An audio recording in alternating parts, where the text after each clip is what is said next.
Қайырлы күн баршаңызға. Кабачоктан осындай тойымды әрі пайдалы блинчики жасаймыз.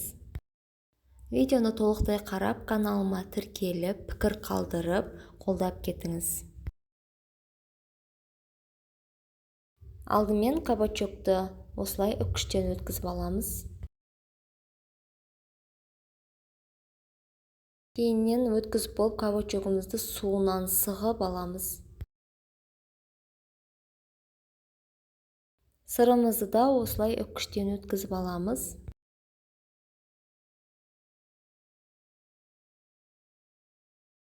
Одан кейін кабачоктың үстіне сырымызды салып,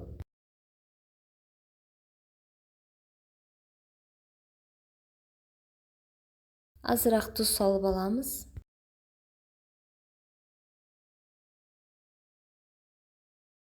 Одан кейін үстіне бір жұмыртқамызды құйып, үшеуін жақсылап араластырып аламыз.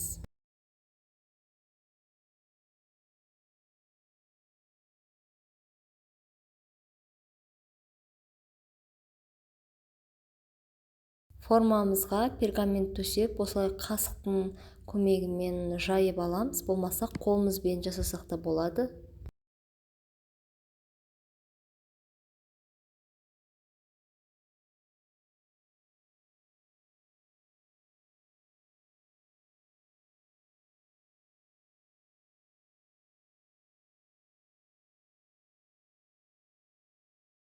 Духовкада 180 градуста 15-20 минутта пісіріп аламыз.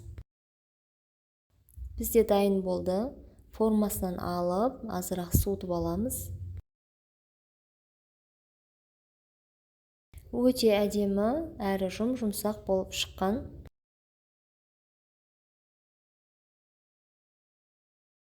Салмасына қалағандарыңызды салсаңыздар болады. Мен осылай помидор мен огурцыйды саламын. Кабачокты блиниларымыз жыртылмай осылай әдемі болып тұр. Өте пайдалы әрі тойымды тағам. Бұны көбінесе түскі асқа немесе таңғы асқа жесеңіздер болады. Өзіме қатты ұнады. Жасап көруге кеңес беремін. Міндетті түрде жасап көріңіздер. Каналыма тіркеліп, пікір қалдырып, қолдап кетіңіздер.